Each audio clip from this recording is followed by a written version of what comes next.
Nuts. As in everybody? Somewhat. Somewhat true. Just a little. Oh, yeah. Alright, my score totaled 42. Bipolar disorder, moderate to severe symptoms. Wow. The answer reflects on the presence of depressive symptoms. Currently suffering from an anxiety disorder. I may be suffering from bipolar 1. Minimal to mild depression. An obsessive compulsive disorder. Guess that means I'm a psycho. Guess I'll go to a psych.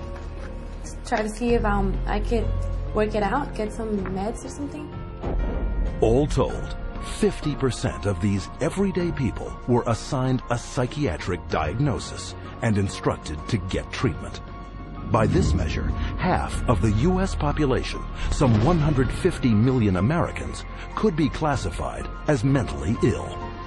Now you have a direct line of consumers just walking in with a little pre-survey that says that they potentially can have bipolar, ADHD, stress, anxiety, any of those categories, and they just need to take this assessment tool and say, okay, that basically that is what you have, and here's your drug. And psychiatrists are now clamoring to make such assessment tools mandatory. Take Teen Screen. Under the guise of a suicide prevention program, mental health tests are administered in the schools to diagnose and drug children. Children such as Chelsea Rhodes, who left for school one morning an average teenager and returned home with a psychiatric diagnosis. The Rhodes family in Indiana, their young girl went to school one day, and all of a sudden they told her they were taking her into her room, and they move her into her room and give her the 10-minute teen screen test.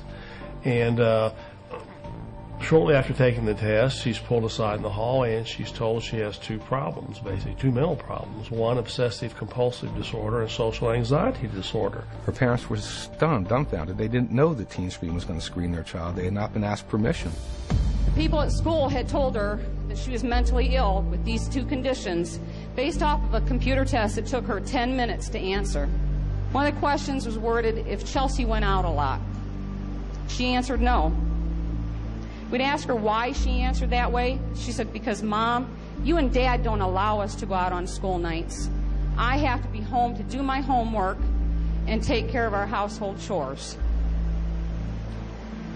The other question was, do you ever feel nervous or anxious when you're in front of a group of your friends or peers? Chelsea answered yes. She explained to us that because when she has to stand up in front of a group of people and give a book report in one of her classes, she's very nervous. You know, I'm 43 years old and I'm nervous in front of every one of you today, but that doesn't make me mentally ill. I absolutely believe that the survey for Teen Screen was intentionally structured to flag as many children as possible as having a possible mental health problem. And who created Teen Screen and wrote its survey? Dr. David Schaffer, a psychiatrist with extensive ties to the pharmaceutical industry. Schaffer's questionnaire is anything but scientific.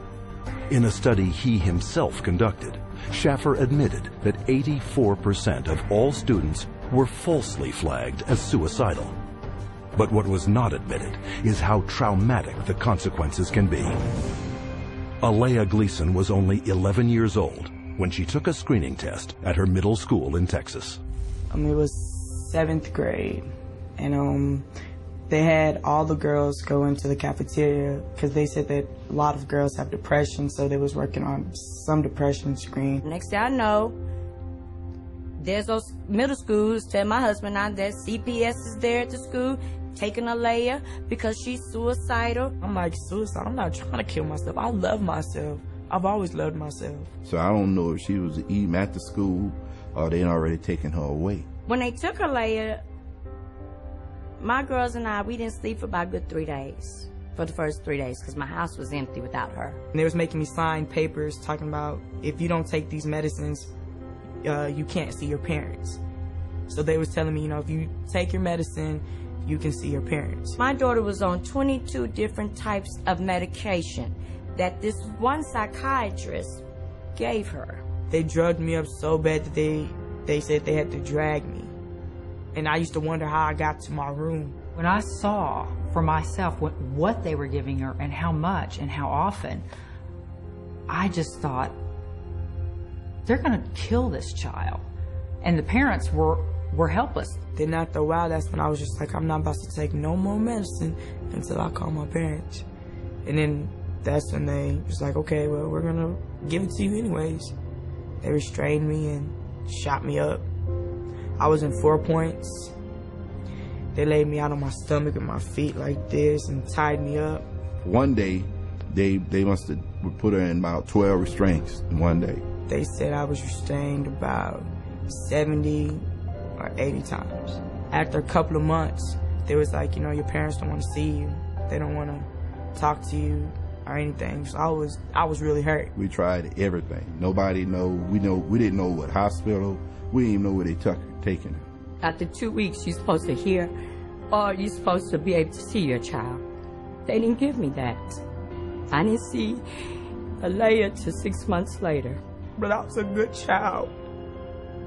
I didn't deserve for that. And he messed up a lot of things. To this day, I still wish that I could just go back and be like, man, you know what, I'm not even gonna take the test. I would always tell every parent I see, and they was asking me, don't do the teen screening, because it will mess up your family. Psychiatric screening programs such as these are fast on the rise. Teen Screen alone is currently screening hundreds of thousands of school children in over 500 American schools in 43 states. Has nothing to do with helping kids, has nothing to do with mental health, has nothing to do with medicine.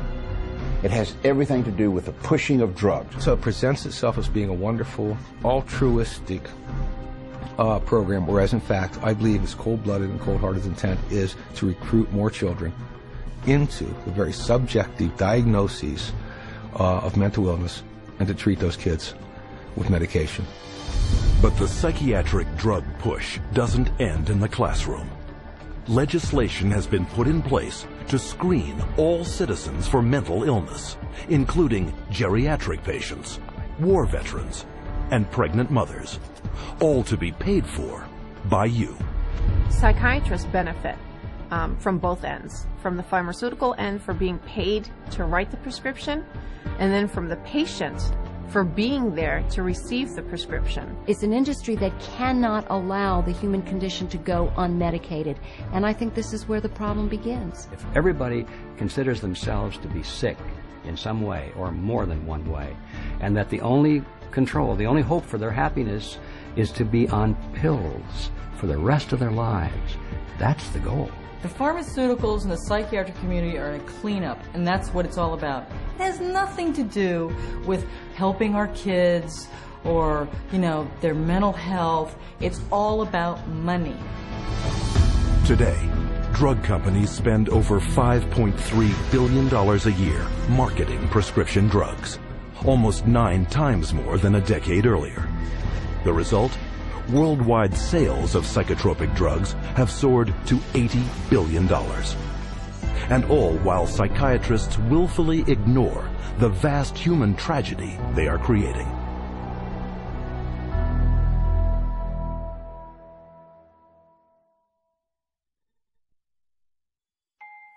I'm 10 years old, and I'm going to read, I think, the side effects of a drug called Daytriana. The drug Adderall. Luvox.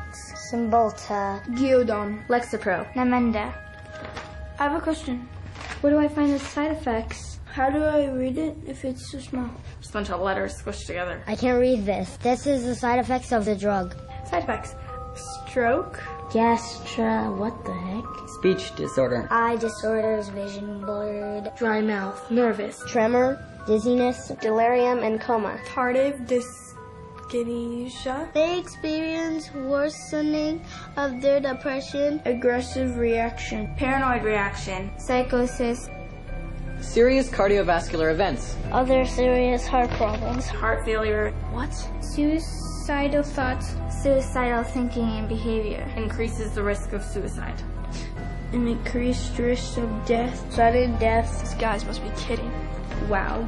This is a guess. Seeing this on a warning label, does anybody have any clue what they're putting their kids into? This isn't good.